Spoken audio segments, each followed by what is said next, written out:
Firman Tuhan Harian.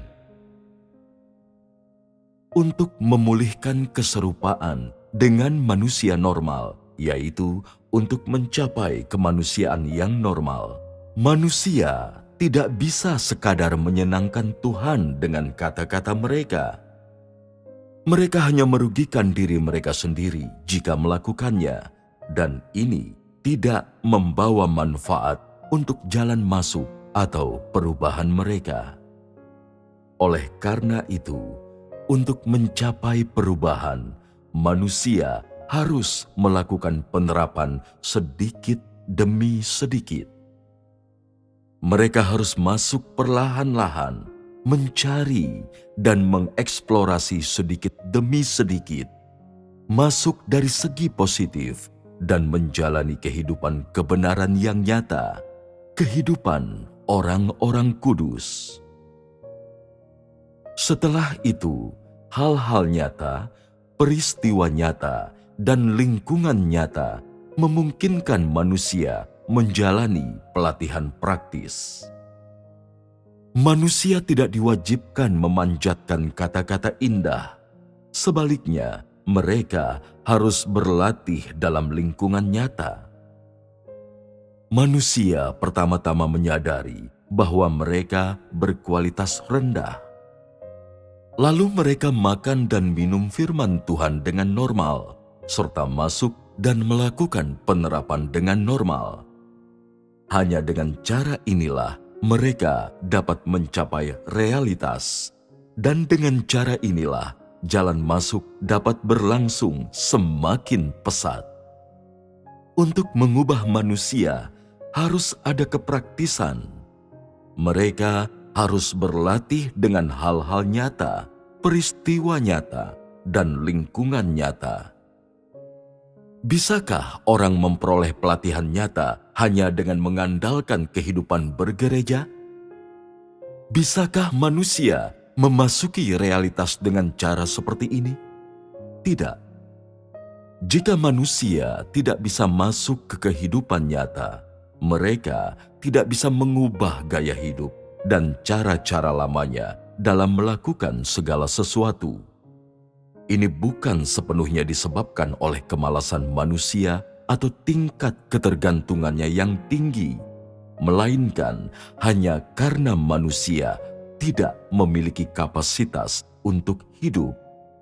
Dan lebih dari itu, mereka tidak memiliki pemahaman akan standar Tuhan tentang keserupaan dengan manusia yang normal. Di masa lalu, manusia selalu mengobrol, berbicara, berkomunikasi, dan mereka bahkan menjadi ahli pidato. Kendati demikian, tidak ada dari mereka yang mencari perubahan watak hidup. Mereka malah membabi buta mencari teori mendalam. Oleh karena itu, manusia zaman sekarang harus mengubah gaya beragama dalam kepercayaan kepada Tuhan dalam hidup mereka. Mereka harus memasuki penerapan dengan berfokus pada satu peristiwa, satu hal, satu orang. Mereka harus melakukannya dengan fokus. Hanya dengan begitu, mereka bisa memperoleh hasil. Perubahan manusia dimulai dengan perubahan dalam hakikat mereka. Pekerjaan ini harus diarahkan kepada hakikat mereka, hidup mereka, dan pada kemalasan, ketergantungan, dan perbudakan manusia. Hanya dengan cara inilah mereka bisa berubah. Meskipun kehidupan bergereja bisa memberikan hasil dalam beberapa bidang, kuncinya tetap bahwa kehidupan nyata bisa mengubah manusia. Natur lama manusia tidak bisa diubah tanpa kehidupan nyata. Mari kita lihat pekerjaan Yesus selama zaman kasih karunia sebagai contoh. Ketika Yesus menghapuskan hukum Taurat yang berlaku sebelumnya dan menetapkan perintah-perintah zaman baru, Ia berbicara menggunakan contoh nyata dari kehidupan nyata. Ketika Yesus memimpin murid-muridnya melewati ladang gandum pada suatu hari Sabat, murid-muridnya merasa lapar dan memetik bulir gandum untuk dimakan. Orang-orang Farisi melihat ini dan berkata bahwa mereka tidak menghormati hari Sabat. Mereka juga berkata bahwa orang tidak diperbolehkan menyelamatkan anak lembu yang terjatuh ke parit di hari Sabat dengan mengatakan bahwa tidak ada pekerjaan yang boleh dilakukan di hari Sabat. Yesus menggunakan kejadian-kejadian ini untuk secara bertahap menyebarluaskan perintah-perintah zaman baru. Saat itu, ia menggunakan beragam persoalan nyata untuk membantu manusia mengerti dan berubah. Inilah prinsip yang Roh Kudus gunakan untuk melakukan karyanya, dan hanya cara inilah yang bisa mengubah manusia.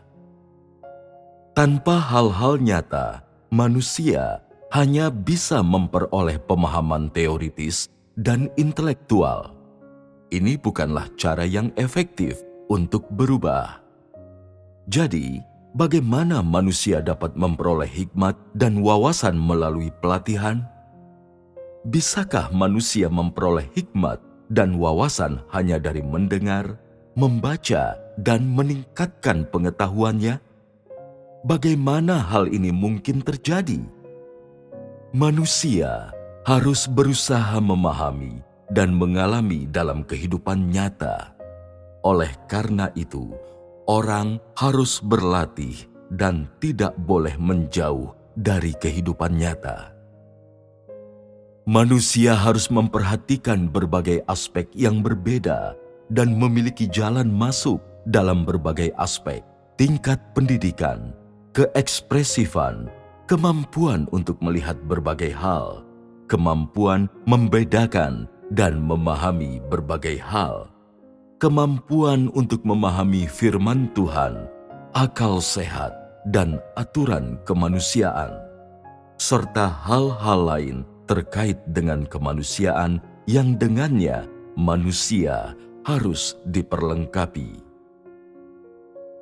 Setelah pemahaman diperoleh, manusia harus berfokus pada jalan masuk, dan baru setelah inilah perubahan bisa diperoleh. Jika seseorang telah memperoleh pemahaman, tetapi mengabaikan penerapan, bagaimana perubahan bisa terjadi? Sekarang manusia telah memahami banyak hal, tetapi mereka tidak hidup dalam realitas. Dengan demikian, mereka hanya memiliki sedikit pemahaman substantif akan firman Tuhan. Engkau baru mengalami sedikit pencerahan. Engkau hanya menerima sedikit penerangan dari Roh Kudus, tetapi engkau tidak memiliki jalan masuk ke dalam kehidupan nyata, atau bahkan tidak peduli tentang jalan masuk. Dengan demikian, perubahanmu kurang. Setelah lama berselang, manusia telah banyak mengerti. Mereka mampu berbicara banyak tentang pengetahuan teori mereka, tetapi watak lahiriah mereka tetap sama, dan kualitas asli mereka sama saja tanpa peningkatan sedikit pun. Jika demikian halnya, kapan engkau akhirnya akan masuk?